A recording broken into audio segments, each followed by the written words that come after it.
Welcome to the Queue for Two, your podcast companion for learning all about your favorite theme park attractions.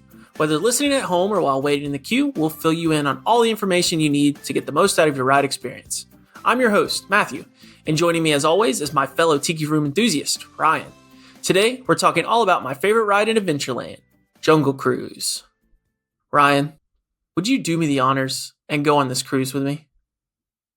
Sure.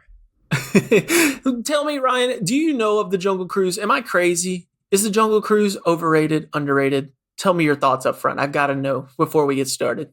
Well, so I certainly know the Jungle Cruise, Matthew. It's a pretty popular attraction in Disney history.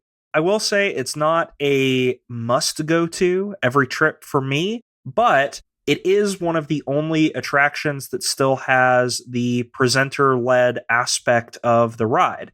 And for that reason, I really love it. And I think that's a really unique, fun part of the attraction. Oh, that's exciting. I'm kind of sad that you don't love it as much, but that's why I'm leading this episode, because this is a must ride for me every time. And I am so excited to tell you everything that I've learned about this episode. So if you're ready, we'll just jump right into it and we'll set sail on the Jungle Cruise. Let's get this party boat started. Heck yeah, let's just jump into it. All right, so first, as usual, we are going to start with the history of the ride. And this, we're going to take a little bit of a detour because this ride actually started at Disneyland. And it was an opening day attraction at Disneyland in 1955. Now, that is a pretty big deal for the Disneyland park. Not only was this ride something that Walt himself was credited for the idea, every iteration that I saw of the early park ideas that Walt ever had always included this exotic jungle ride. That is insane to me. Yeah, that was my understanding too, that apparently, like from super early concept art, there was always a section of the park that had some iteration of a boat ride through a tropical jungle, which I agree is very cool that is part of Walt's original brainchild for what Disneyland was supposed to be. Exactly. And what's crazy, if people didn't realize, and we'll get into more about what the ride is actually here in a little bit, but the way that the ride works is that it is a water ride that you're going through this lush jungle landscape. And Walt's original idea was that he wanted real animals to line the riverbed, and as you're going by, seeing these crocodiles and hippos and elephants and all this sort of thing. Obviously, for a normal theme park, not feasible. So they decided to swap those animals out for mechanical animals, which I always find very interesting. And it actually, apparently from what I was reading, led to the creation of the safari at Animal Kingdom. And so a lot of people sort of credit that as it was really Walt's idea. Obviously, he didn't get to see it happen, but it was Walt's idea taking full effect with the Kilimanjaro safaris, which is always a lovely nod. Yeah, I think it would be really awesome for Walt to be able to see that, because from my understanding, Walt was wanting to bring this like jungle trek experience to a lot of people that couldn't necessarily travel to those parts of the world. But like you said, having real animals, just the upkeep involved in that, and then also the variability that like a lot of animals sleep during the day and it would be hard for people to see them, made that not really feasible for Disneyland's opening. But man, for him to be able to see Animal Kingdom today and the Kilimanjaro safaris, I think that would tickle Walt pink, if you will. Oh yeah, for sure. And talking about those mechanical animals we mentioned, those are still in use in the ride. A lot of them are some of the originals. You know, there have been some updates we'll get into in a little bit. But one thing I found that was really interesting was that the crew that actually designed and helped design some of the original mechanical animals was actually the crew that worked on the movie at the time. Ryan, do you happen to know what movie that was? Delving into my deep knowledge of Disney movies and Disney experiences, I'm going to say 20,000 Leagues Under the Sea. That's it. You nailed it. And I think a lot of our research has overlapped, of course. We've seen a lot of the same stuff. But yes, specifically the work on the giant squid. Obviously, I've never seen that movie, but I do know that there's a giant squid that has some mechanical pieces and parts. And so that special effects team that sort of perfected, a lot of the behind the scenes work on that movie was pulled in by Walt. And that was sort of a theme about this ride and some of the other rides, is that Walt was really good about keeping his folks putting them in different places, pulling people from animation, putting them into the theme park business, pulling people from all over the place, which I always find like super exciting when you start looking into the history and like some of the main people behind the ride. It's super cool, the plethora of different backgrounds that Disney Imagineers come from and how they bring their unique crafts into making these attractions full-on experiences. And Matthew, I do have to say, if you've never seen the 20,000 Leagues Under the Sea movie, you should see it. I have fond memories as a child of checking out the VHS tape from the local library. It's a banger. It's a solid Disney movie. I'll have to go check out my local library, see if they even have VHSs anymore. dig a VHS player out of an estate sale or somebody's closet. Exactly. Oh, that's perfect. So speaking of some of those key figures that we talked about a second ago that Walt really liked to, move around, there are three main people that I want to talk on when we're talking about the history of this ride. The first is Harper Goff. He's actually one of the lead Imagineers that helped to bring this ride to life with Walt's original idea. He actually helped him create this ride based on a movie at the time called The African Queen, which I had never heard about. I didn't know. You do have the movie based on the ride, but then the ride is also based on an older movie called The African Queen that I didn't even realize was a thing. Yeah, no, I will say, I'm a movie person. And so like the 20,000 Leagues Under the Sea, that's one that I knew and I've seen several times. The only reason I've ever heard the other movie's name is, I'll give a little shout out. I've been watching the Behind the Attraction show on Disney Plus, and they talked about that for the Jungle Cruise episode. Never heard of it before that. And definitely have never seen it. Yeah, for sure. Other things that they based it on was actually Disney's True Life Adventures documentary. Apparently, there are just loads of beautiful documentaries from back in the day that Walt helped create that also helped bring this idea to life of an exotic jungle ride, bringing it to the people, the everyday man that wouldn't be able to, go to Africa and see some of these sites and everything. So before we move on from Goff, though, one of the things he was known for the most, other than designing the ride, was that when they brought in the bulldozers and everything to dig the initial route for the river, for the Jungle Cruise, he actually went in front of like the bulldozer and traced out the outline of the river with a stick. And so he just went through the Anaheim dirt and just drug a stick through it and drew the outline. And that's what they used to dig. And then when they were done with that side, he'd go to the other side and line out the other side of the river. And I just found that to be such like a weird fact of like, these rides are, it's an older ride. It's from the 1950s, but still it's like, you think it's like, oh, it's not that long ago. And it's like, he was using a stick to just draw it out. And it just tickles me. It's very, very funny. I wish that they had known what a big deal every background piece of the making of Disneyland was going to be. Because if they could have that stick in a glass case over by the Jungle Cruise, that would be something. That would be the most exciting stick to see in a glass showcase ever. For sure.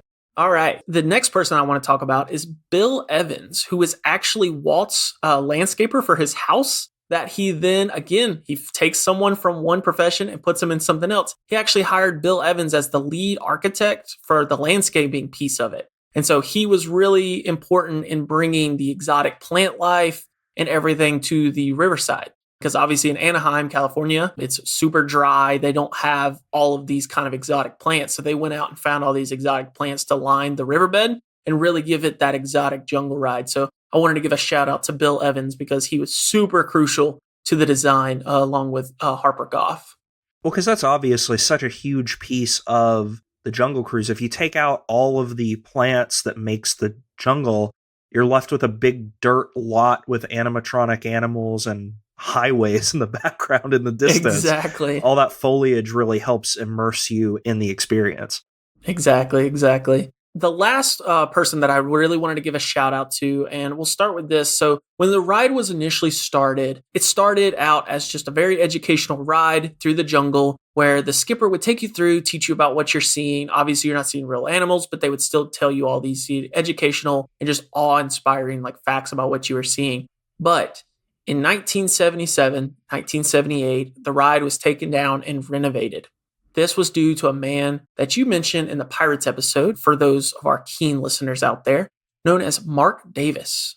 Mark Davis was a legendary animator in Disney, and he pivoted from animation to the theme park world, where he helped redesign most of the scenes and script for the Jungle Cruise, and then also a few of those scenes that we talked about in the Pirates episode 2 weeks ago. So this pivot also coincided with improvements in animatronics that allowed him to update a lot of the animals at the same time. Some of those being the elephant animatronics, and gave them the ability to spray water and also to get a wider range of motion. So Mark Davis was instrumental in making the ride that we know today. To me, Mark Davis makes this ride. Because I will say, even though I'm not the biggest fan of the Jungle Cruise in general, in a world where we have the Kilimanjaro Safari and can actually see the live animals, for me, the whole ride value with the Jungle Cruise, as I was saying before, is in the presenter-led content, which is all of these great dad puns that are throughout the whole ride, that all of that was Mark Davis's hands in this ride. And I will say too, I mean, when you're looking at, like you were saying, the elephant animatronics were kind of one of the big areas that he changed. I would rather look at more of a, for lack of a better word, animated animatronic with like an elephant sitting on its butt and laughing than just a straight up realistic, quote unquote, animal animatronic when I could be over at Animal Kingdom looking at real elephants. Exactly.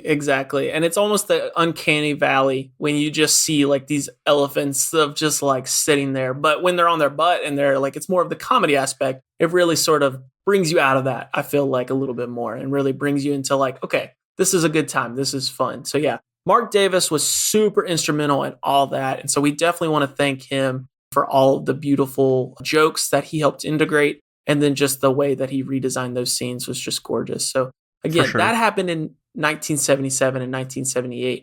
But that is actually after the Disney World version opened, which was in 1971. And this actually, and again, was an opening day attraction at Disney World as well. And like at Disneyland, was an instant classic. It's a classic ride, and I think Mark Davis really made it timeless and why it is still as popular as it is today. We can't talk about the history without mentioning the bad side of it. Now, just along the same lines as the Pirates ride, there were a lot of bad stereotypes and really poor representation that were a part of this ride originally. Bad representation of indigenous cultures, showing various scenes, really just bad things that just don't really reflect where we are today and where we should have been at that point, but we just weren't. You know what I mean?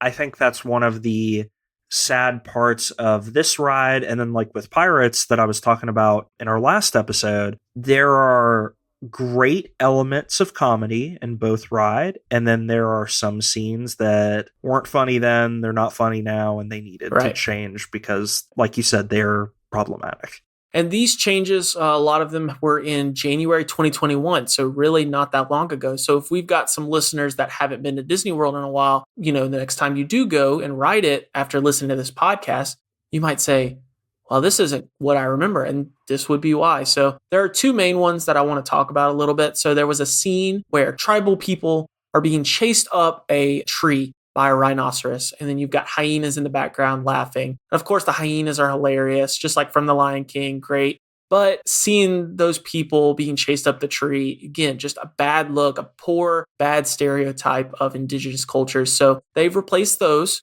with skippers. And so there's this whole storyline now about these skippers that had lit off this voyage onto the Jungle Cruise, gotten stranded, and then they are the ones being chased up the tree by the rhinoceros. You still have the beautiful moment of the hyena laughing, which always gets a chuckle out of me. Yeah, no, that's a funny scene. And honestly, the story of the skippers being treed, I think is better storytelling with the ride anyway. It's actually a story now that you can follow, like from beginning to end a lot, especially when you're listening in the queue, reading stuff in the queue, which we'll get into in a little bit. The other one that I really want to focus on was at the very end of the ride. There's a very famous animatronic that used to be there that was known as Trader Sam. Trader Sam has now been removed for good reason, again, and he actually used to have a shop of shrunken heads. Now, that has now been changed to Trader Sam's Lost and Found, and his animatronic, like I said, has been removed. And I believe, if I'm not mistaken, there are some, added ape or monkey animatronics there now that are sort of playing around throughout the ride and everything. So it adds for, new jokes talking about like Lost and Found, like don't leave your stuff as you're leaving the ride. Otherwise Trader Sam will then sell it and everything. So again, it's the same humor. You get a lot of the same stuff without having to have the super poor taste animatronic of Trader Sam, that sort of thing. Right. And you can still have a discussion of a character of Trader Sam without the offensive characterization of the animatronic. Exactly. That is a lot of the history that I said. Again, like we talked about, there's beautiful documentaries on this ride. There's so many videos out there. So if you want to learn more, I would definitely highly suggest going to watch that Disney documentary on it. Beautiful behind the scenes history on that ride. But now it's my favorite part of this entire episode, reading the official description from Disney's website. Are you ready? Let's board the ship and bring on the dad puns. Embark on a river cruise where dangerous beasts and dry wit abound. Board a canopied tramp steamer piloted by your trusty skipper, who will expertly navigate you through some of the world's most treacherous waters. Steam past lush foliage, butterflies and waterfalls on the Amazon in South America. Glimpse an abandoned camp overrun by curious gorillas on the shores of the African Congo. Watch for angry hippos, hungry lions, and sleeping zebras along the Nile, and be on the lookout for a missing jungle cruise vessel and its helpless passengers. As the cruise continues down the Mekong River, you just might learn that the jungle always gets the last laugh. It's a 10-minute, 10,000-mile journey that you won't soon forget. You hear that, kids? The zebras are just sleeping. It's totally not the lions enjoying their favorite meal, zebra on the rocks. I could literally spend 20 minutes reading off all of the jokes, but it just doesn't do it justice. And so we'll talk about a couple of my favorite jokes here shortly. I want to go ahead and preface this. I'm not going to sit here and read all these jokes because it ruins the experience. You got to see the visual gags and really hear it. And oh man, the sleeping zebra one, fantastic. So a little bit more about this ride. This ride, like we talked about, is a 10-minute boat ride with no height requirement that is actually open to all heights and ages. Each of the boats can accommodate up to 30 guests, plus the ever-talkative river guide. And I'll be honest, I did not know this. I don't know why I didn't know this. The boat is actually seated on a track. The only thing that the skipper controls is the speed going forward and back as necessary. I've always seen the skipper spinning that wheel. No idea. I thought it was almost like, when you go on like a log ride and there's bumper edges basically. And as long as you stay in those bumper edges, you're good. You'll bump up to one side or the other. Never even thought about the fact that they're just spinning a wheel just for show. Absolutely did not put that together. It's a glorified Tomorrowland speedway in the water. Exactly. The other thing that I wanted to point out is that I didn't realize this, but I don't know why I'm surprised. There are actually two other versions beside the Disneyland and the Disney World, one at Hong Kong Disney and one at Tokyo Disneyland. The interesting fact about Tokyo is that it's actually the only version to run in the opposite direction. Oh, so it's like a clockwise instead of a counterclockwise deal? Exactly. And I believe I heard somewhere that there's more of a story, I think with the Hong Kong one, which was super. I didn't want to focus on it too much because, again, I like to focus on the Disney World one as one that I've ridden. But from what I was looking at, it seems like there's almost like a story on that ride that's basically like the battle of fire and water. And so they tell this like beautiful like story that's different. There's still the comedy aspect on all of the rides, but it's just like a different story. So yeah, if y'all are ever out there, definitely ride it because it's going to be different. So if we ever go to Hong Kong, we're definitely riding it. I mean, that definitely sounds interesting. I would be down for a new Jungle Cruise experience. Oh yeah. It's the same, but different. I think that's at the end of the day. It's the same, but we always love the backside of water. And my favorite part when talking about some of these rides is incidents that actually happen on these rides. So not anything crazy that I was able to find, but there are actually two instances of a boat sinking on this ride. And you would think, really? How does this happen? I'm not sure what happened, but two boats sank. One was in 2004, and one was actually pretty recently, February 2020. So were these like boats filled with park guests that sank? Correct. No one was hurt. People, I don't think they sank fully under the water because you got to think the water's really not that deep in the grand scheme of things. So I think the biggest issue was that people just got their like socks and shoes wet and everything and had a good laugh because according to what I was reading, the boats were repaired and actually returned to the convoy very rapidly. So these two boats sank, they got whatever needed to be fixed on them and they put them right back into rotation. And I think you can still see some of them today. That's so cool. That would be as the kids would say, a TikTok worthy moment. You got to think, man, you got to at least get season passes out of that. Oh, if your socks are just getting wet, they'll just I don't be know, like, man. Disney Magic, like man, they'll pull out all the stops for you. It's like a 1/12 Splash Mountain, you know? All right. So this brings me, that's enough about the ride. The fun facts. There's a lot of really good fun facts and Easter eggs about this ride. So one thing about the Disneyland version that I actually learned from the documentary, which I thought was interesting, Jungle Cruise in Disneyland is actually right behind his apartment. So one of the first nights that they turned on the jungle noises, they forgot to turn them off. And so Walt could not sleep the entire night because the sound of monkeys and birds and jaguars and everything else literally kept him up all night. And I don't know why. That just really made me laugh just to think about Walt just in his apartment, just trying to get some sleep. He puts on his nightcap and then the monkeys are keeping him up. He's just so mad. Well, I mean, it's also his own fault. He put the apartment on top of the fire station. So, of course, whenever there's a fire on Main Street, the bells are going off and that's going to wake him up too. Exactly. Too much that Disney magic ringing through in the night. Exactly. And the next thing that I had was that the ride actually used to be called the Jungle River Cruise. And is actually still called that in Hong Kong.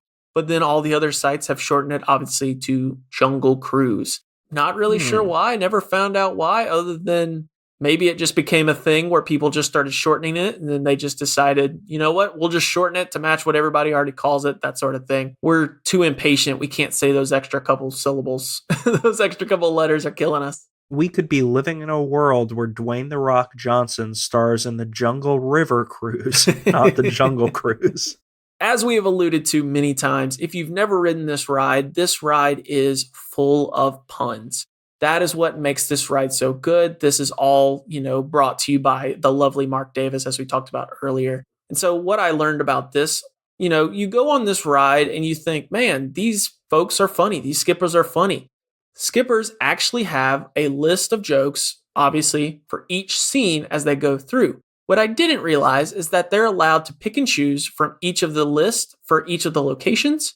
And so that way, each skipper is going to have their own style and that no two trips in the jungle are going to be the same, which I thought that was a really cool thing. A lot of it you think, oh, they're just ad-libbing. They're coming up with some good stuff as they do this over and over and over again all day. But it's actually a pretty long list of jokes that they can choose from, which I always find like that's super interesting that you could make this ride your own as a skipper, which would be so much fun. Well, and I know one of Walt's focuses with a lot of his rides was value in going through the experience again and getting something new from the experience every time he went. I know when I was researching the Pirates of the Caribbean one, there's so many different conversations going on between the animatronics in the different rooms. And Walt loved that because you could pick up on different conversations every time you rode the ride.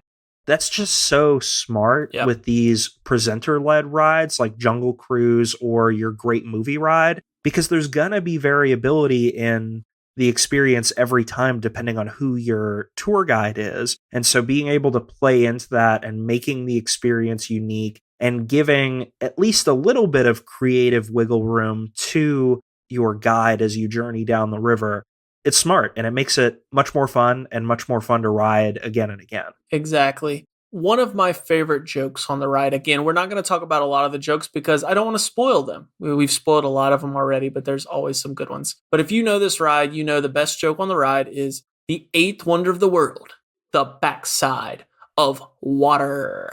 Ooh.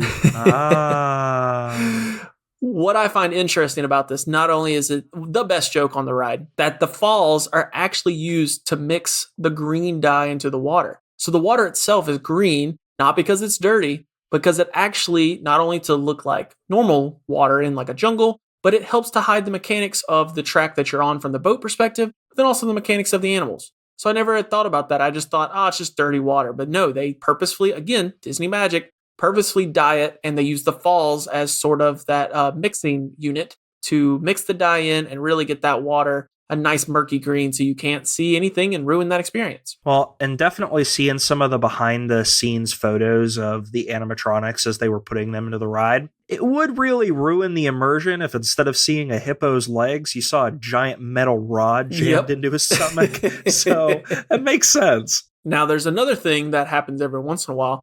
There's a hippo pool that you go through. And there's something that some of the skippers do every once in a while. They will pull out a gun and shoot it into the air. And you think, what the heck are they doing? Why are they shooting? It's just for show. Actually, that gunfire is actually a timing check. So it allows people to know ahead and behind, they're shooting a gun, they're at the hippo pool. So you can really help to either speed your boat up or you can slow your boat down if you're too close. Perfectly worked into it without calling on the radio, without doing something obnoxious that takes you out of it. It's a perfectly scripted point where you shoot this gun to scare the hippos away, and it actually means something. So I, again, love those little details that I just can't get enough of with that Disney magic. I'm afraid you're wrong, Matthew. It's actually to bullseye birds into the mouths of hippos so that they can feed. As we all know, animatronic hippos are carnivores. I thought you were going to talk about how birds aren't real, and so you're shooting animatronics for animatronics. Oh, I love it. I love it. I love it. Well, that's for my other secret podcast, but we won't get into that here. Yeah, we're not going to go down that. Talking about your ride from last time, we have Pirates. Now, there's a section of Inspiration Falls that you drive by. If you go and you look on the other side, you can actually see the building that houses the Pirates ride through the section of the bamboo. But again, with the Disney magic, they specifically call your attention to Inspiration Falls, and you're looking at it because the skipper tells you to, just like you do in the whole ride. And so they actually draw your attention away so that you are easily going to miss that you can see that other building, and really helps you stay in the moment, like with all these things. Classic strategy to keep the immersion and keep the Disney magic. And the last thing that I had was that this ride was one of the very first to get a holiday theming, known as the Jingle Cruise in 2013. And it actually still happens every year in November and December. Have you ever had the luxury to ride on the Jingle Cruise, Ryan? No, I don't think I knew the Jingle Cruise was a thing. And now I'm upset because I've been to Disney World at Christmas before and I have not ridden the Jingle Cruise. Yeah, so I definitely haven't been during that time frame, so I didn't realize it was a thing either. And I don't think it's, it's not the most intense theming. They add a lot of like Santa hats and they add lights and stuff like that, on some of the scenes and everything. So it's a nice little theming. It's not anything crazy or anything like that. So yeah, next time I go, if we go during that time frame, I'm definitely going to try to ride it because it does sound like a fun time, a fun little twist again that always keeps you coming back. I want to ride the Jingle Cruise. I also want to ride the Christmas theming of the Haunted Mansion, which I've heard is top notch. So yeah, we'll have to plan a trip. Q for 2 goes to Disney in December. So join us there at a December in the future, and we'll sign autographs and we'll ride themed rides. That'd be awesome. I would love to bring the holiday spirit to the Q for 2. We can't talk about this ride without talking about one of the most wonderful films from 2021, starring the Dwayne "The Rock" Johnson. Ryan, have you seen this movie? Yeah, I've seen Black Adam. It was pretty good. You're in the wrong year, my friend. You're in the wrong year. I will say, if you haven't seen The Jungle Cruise, I'm not going to talk too much about it, but I will say, if you love the ride, definitely go back and watch the movie. The movie does a very good job, I feel like, of representing the ride. A lot of the same puns, and I thought it was a fun little watch. It's definitely not the best movie ever, but I thought it was just a good watch, especially as a fan that loves the ride itself. So I did want to put this in here as like a nod of those that are listening, that you're like, oh, I love the ride. Give the movie a try. It's a fun little watch. It's not too long. It's not in-game level of long. Just give it a little watch. And to answer your question seriously, Matthew, unfortunately, I haven't seen this film yet, but I've wanted to because, I think The Rock is very fun. A lot of the movies he does are fun to watch. And I really enjoy Emily Blunt as well. And so I think their on-screen interactions, I think that would make for a fun movie. It definitely does. It definitely does. Emily Blunt was fantastic. The Rock was pretty good. I enjoyed it all around. So did want to put that little nod in there before we jump into the Easter eggs. And I want to say there are so many Easter eggs that I could literally talk for an hour. However, I'm not going to do that because we don't have that kind of time today. So what I'm going to do, I'm going to pull out some of my favorites that I found and then let y'all go and find your own and come back to us. So one of the first ones is outside of the ride. We're going to start there outside of the queue. There is a planter that's designed to look like a crate. That planter said Evans Exotic Plant Exporters LLC, referencing our beautiful architect of landscaping, Bill Evans. Disney Imagineers always end up putting things like that in this ride and then in other rides to reference the past, represent the past, the Imagineers, and really pay homage to those that paved the way before them. And so I love seeing those kind of things and knowing about it now is like, okay, that is cool. It doesn't take away from the experience. It's not like a plaque or anything like that. It's a beautiful little reference that you wouldn't even really know. And for all the blood, sweat, and tears they put into their attractions, they deserve to have their name on it somewhere. Exactly. So next we're getting outside of the ride into the queue. So the queue has so many references and Easter eggs. And we'll get into the queue in a minute in the sense of this ride has a long wait time, which is perfect for the queue because take your time and read everything. So what we've got from an Easter egg perspective in the queue, there are actually a lot of like little references to Frank Wolf, which is The Rock's character in the Jungle Cruise. So there's a map on one of the walls that is signed FW for Frank Wolf. And not only are there references to the movie, but there are so many other references, anything from letters and postcards that are referencing the Swiss Family Treehouse, which is another attraction-esque that's in Adventureland, referencing Harper Goff, the other beautiful Imagineer that helped create this ride, all the way to elixirs in the medicine cabinet, referencing the Haunted Mansion and other Disney staples such as Dumbo, which I found very interesting. Yeah, that's really cool. And that's neat that they kind of branch out of Adventureland into like you said, Dumbo and the Haunted Mansion. But I will say, I love me a good Swiss Family Robinson Treehouse reference because that is top tier entertainment, my friend. Yeah, it is. There's so many kids running around, really driving their parents insane. So, and talking about old live action Disney films that also were deep in my childhood, that's another VHS tape that I was checking out from the library. So yeah, the queue is absolutely littered. Even from the sound that you're hearing, you hear these radio broadcasts over the air, and those have changed over time, and they're really telling the story that you're going to be embarking on in the Jungle Cruise. So really lean back, listen, look at everything that you can, and really soak it all in because there's so many. Now we get onto the ride itself. There's a couple that I want to point out. The first one is Schweitzer Falls. There's a beautiful joke about Schweitzer Falls that says it's named for the historic Dr. Falls. The classic natural phenomenon, Schweitzer. Now, Schweitzer Falls was actually named after the historic Albert Schweitzer, who was a philanthropist and just an all-around, I think he was a Nobel Peace Prize winner. That was part of history. And so they took that and, added a line of the Skipper humor. So it's a reference to him, but then also, gives you that moment of the Skipper humor where they can make those a couple of jokes about it. And so it's a beautiful moment of reverence and also humor that we love in this ride.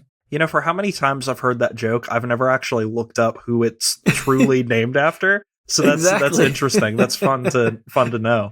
Other things that we got. So the camp that I never had noticed, there are crates of dynamite. Now, Ryan, do you happen to remember anything about these crates of dynamite? Maybe about what is written on these crates of dynamite? I'm going to guess dynamite. You would be almost correct. So the dynamite in these camps says, I don't know how to pronounce it, so please bear with me. We're going to say Lightem and Hyde Explosives Company, which is actually a fictional business from Big Thunder Mountain Railroad. Oh. So yeah, spoiler alert, that'll be a future episode coming down the line. But I thought that was a cute little nod. Again, we love rides that reference other rides, and that's just another one. That's very cool. It's always, like you said, always fun to have a nod to another attraction within an attraction. Yep, there are two more. So one of the chimp animatronics is actually now holding a map. On that map is actually an image of Disneyland's Jungle Cruise. So an ode to the original, the OG, which I thought was a gorgeous thing. It's not just a random map. It's actually, that Jungle Cruise map, which I thought was cool. That's cool. And the last one that you go through a dark tunnel. It's a real spooky temple, and it's named Shirley Temple.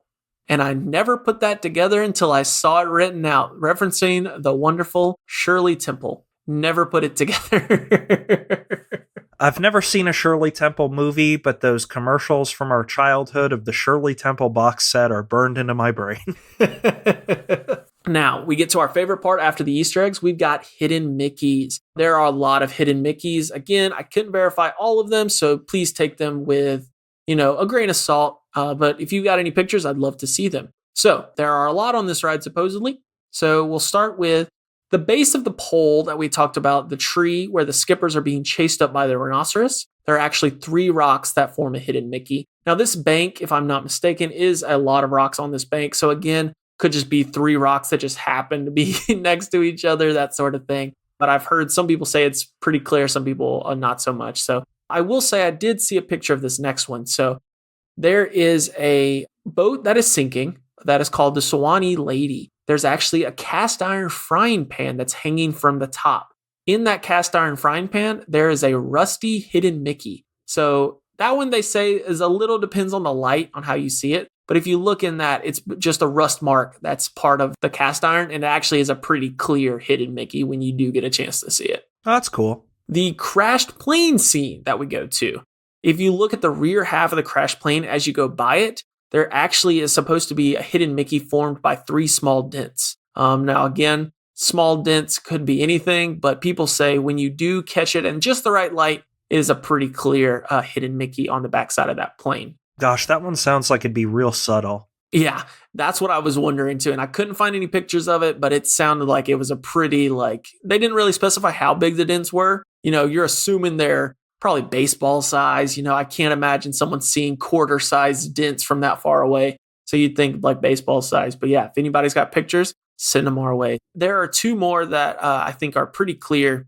So just before exiting the Shirley Temple, you can look to the left side of the boat and you will spot a series of stone pillars, one of which features a large portion of rock that has crumbled away. The eroded rockwork actually forms a hidden Minnie, featuring her large bow and head tilted slightly to the side so that you can see her nose, which I've never seen, so I'm going to have to keep my eyes out for that one. Yeah, I've definitely never noticed that before either, so I'll have to check that out the next time I'm on the Jungle Cruise. Yep. And then the last one is that Last and Found shop that we talked about. I believe I've seen this one. There are actually 3 colored balls that you can see, 1 red, 1 green, 1 blue, and they're hanging from like a netting, and those are forming the famous Mickey symbol. And I feel like those are definitely pretty clear. I definitely feel like I've seen those. But again, all of the rest of them, take them with a grain of salt. If you've got any pictures, we'd love to see them. And if you've got any more that I missed, please share them. Because again, hidden Mickeys are beautiful and everybody sees different things. So I'd love to see whatever you've got. So last but not least, we'll get into some tips and tricks that we've got for this ride. So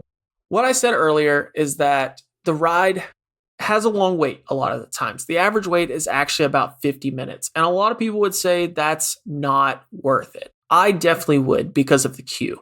However, I will say during some of the hotter months, the queue is covered, but it's actually still out in the open. They have fans, but they don't do a lot, especially because a lot of the queue lines are pretty compact in there. So I'm just warning you that if it is in the dead of summer, you are going to be sweating, surrounded by a lot of people that are also sweating. Just try to, enjoy yourself, soak in that queue, and really read everything because it's either a joke, a reference to something, an Easter egg, or both. Then I would say, like we talked about, because the ride is going to be different every single time, ride this ride as many times as you can in a reasonable thing. Obviously, I wouldn't say ride it 6 times in one day back to back to back to back. But if you do have that because the line is non-existent, you're going to get a new experience every single time because you'll have a new skipper, you'll have new jokes, you'll get new timing. Sometimes you'll see an elephant spraying water, and sometimes you'll see him kind of giving you a little splurt of water compared to a huge stream of water. So not only you get new jokes, you get animatronics in different places. It's all kinds of good like that. And then the last one that I'll just say is laugh and have a great time. The jokes are corny, but let yourself laugh. Don't roll your eyes. Just enjoy it. Sit back and enjoy it. And if you've got a skipper that you absolutely love, because like Ryan, like you said earlier, this is one of the few rides that's left that's actually led by someone. If you find a skipper that you absolutely adore and just absolutely gives a great show, laugh at their jokes. And then after you get off the ride, remember their name. They'll tell you their name. You can fill out a survey on the Disney website and you can basically tell Disney this person did a fantastic job. And that goes for all of the rides. That goes for all of the park attendees you see, all the pictures. I do want to put that out there. If you've never done that, it takes like a minute, 2 minutes, but you can make these people's day and you prove to the management that these people are doing a great job. And I feel like specifically with the Jungle Cruise, I absolutely love to give my skippers that do a fantastic job and really put every bead of sweat into it. I try to give them as great reviews as I can because, again, one of the few rides that's actually human, like person led. And so they are putting it out there all day, 10 minutes at a time, over and over and over again. Yeah, and I think it's nice for those Disney employees, those cast members that go the extra mile to try to make your vacation experience magical. I'll say some of my favorite Disney World trip memories are because a cast member took an extra few minutes out of their day to go the extra mile and make the experience that much better. And so taking that minute to give back and thank them for the experience that they're providing you is just a super nice thing to do. I will say, if I were in that position and I got a thank you from a guest for the types of things I was doing with a ride experience, that would make me feel really good about what I was doing and only make me want to continue to provide those magical moments for people. Exactly. So those are the tips that I've got for this ride. Anything that you want to add? Any other experiences that you've had on this ride, Ryan, that you want to tell the people before we get out of here? So I don't know that this would really be a tip. I can share my experience for how I got on this ride the last time I was at Disney World. Okay. Again, I wouldn't necessarily call this a tip because this was a gamble, so I wouldn't bank on this. But as I mentioned before, the Jungle Cruise for me isn't a must ride every time I go. But this last time I was at Disney World, I did really want to ride because I hadn't been on the Jungle Cruise since they had done the revisions. So I did really want to get the new ride experience and see the changes to the attraction. So I got the Genie Plus experience for getting the new version of the fast passes for going on the ride. Mm-hmm. It wasn't a priority for Amanda and I for what rides we were wanting to go on. So I want to say it was at 3-4 o'clock in the afternoon. We were waiting in another queue and I was doing the old classic refreshing the app every 10 seconds. And I ended up snagging one last FastPass experience for right before the park closed. And I actually got on the last boat of the night at the Jungle Cruise. And that was just kind of a fun experience because we got to see them when they finished up. Our cast member that was basically showing us around, being our skipper, we kind of got to see them close up the attraction and then be like, all right, hope y'all had fun, but go towards the park exit. And that was just kind of fun. And I walked right on the attraction. I didn't wait at all for it. So it ended up working out really well for me. But I wouldn't really say it's a tip because you can't bank on that. I think that was kind of a one-time lucky grab. But hey, if you're not having the time to ride it, keep refreshing that app and maybe you'll be able to snag a late fast pass in the game. There you go. All right. Well, that is all I've got for the Jungle Cruise. Ryan, I will let you get us out of here. Well, that queue went faster than expected. We hope you enjoyed the episode and learned something new about the backside of water. As always, we'd love to hear your experiences with this attraction or any fun facts you have. Feel free to join our Discord server and join the conversation, or shout at us on Twitter or Instagram at Q42. That's at QUEUE_FOR_TWO at Q42. You can also drop a comment on our YouTube channel. All of the links can be found in the episode description below. Now go catch that ride, and we'll see you in the next Q42. Now watch your step. And if you can't watch your step, watch your language. There's kids around. Bye-bye.